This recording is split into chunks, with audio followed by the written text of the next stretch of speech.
Hello everybody, how are you doing? It's Jacqueline here and welcome to another What I Eat in a Day video. All vegan meals, of course. You already know how this works, so let's just get right into the video. Usually I am a savory breakfast type of gal, but this day I decided to have some apples with almond butter. Apples or bananas with almond butter is my go-to breakfast or snack if I just do not feel like turning the stove on, and this day I did not feel like turning the stove on to cook anything.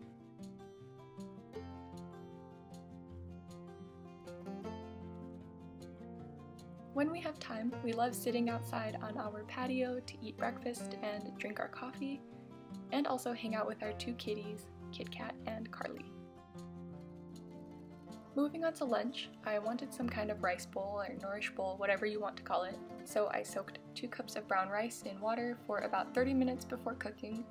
You can soak for longer. Doing this just makes the rice easier to digest. While that was cooking, I prepped my broccoli. I just cut the head into smaller florets, then spread onto a baking sheet. I sprayed with some avocado oil and added salt, pepper, and garlic powder. I tossed it around, then baked at 400 degrees for about 15 to 20 minutes or until the broccoli was tender and a little browned. My main protein was this Chipotle black bean burger, which my sister told me about, so I picked them up from Costco to try. I did like them, although I honestly prefer the original flavor. They're both good though, and I would repurchase both flavors. Onto the dressing for my nourish bowl. I combined almond butter, shoyu, agave syrup, minced ginger, and fresh lemon juice in a bowl, covered and shook it all up.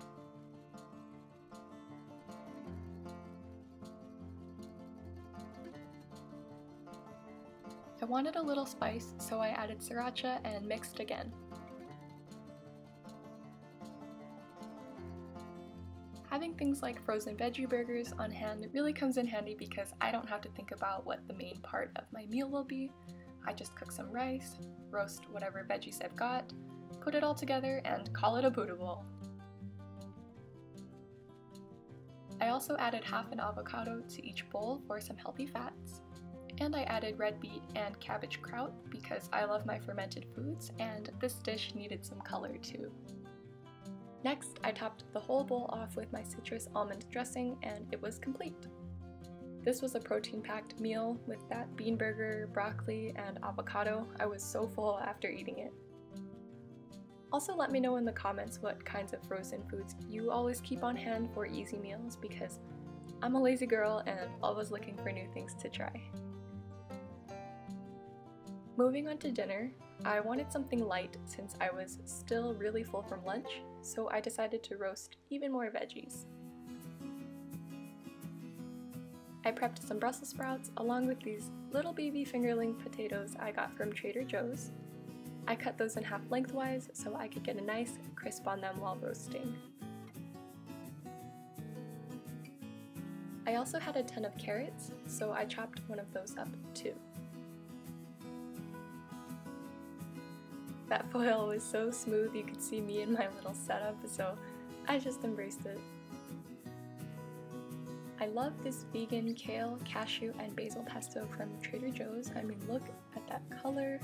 Oh, so beautiful. Anyways, I tossed all the veggies with some pesto, then decided this needed more protein, so I added in frozen edamame.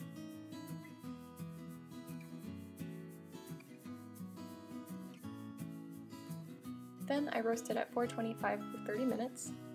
Halfway through, I took the pan out and added even more pesto and flipped the potatoes so that the cut sides were face down because I forgot to do that earlier. Then I went back into the oven for another 15 minutes. While that was roasting, I cut up a whole romaine heart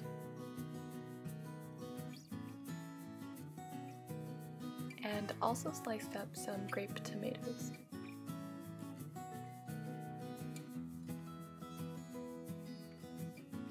Roasting veggies with pesto is an easy way to get great tasting veggies without having to bust out all your herbs and spices and minced garlic. Plus, it smells amazing while roasting. In a big bowl, I combined the lettuce and roasted veggies,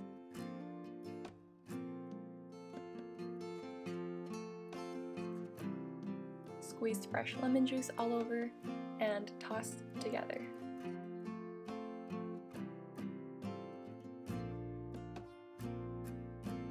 Then I added the fresh tomatoes and some sliced pickles. Does anyone else like to put pickles in their salads? I always need something crunchy or tangy in my salads, and pickles just do the job very well. I love the combination of hearty roasted veggies with a light salad. I didn't film it, but I ended up adding even more pesto to the salad because I have a problem and it tasted so good. All of these meals were super simple, so the lesson here is that vegan meals don't have to be complicated. Think outside the box with your ingredients and try new combinations. You don't always have to follow an exact recipe. Use ingredients that sound delicious to you. And as always, use whatever you've got. Thank you all so much for watching. It means a lot to me that you continue to watch and support my videos. I hope this could give you some food inspo, and I hope you have an amazing day. I love you, and I will talk to you next time. Bye!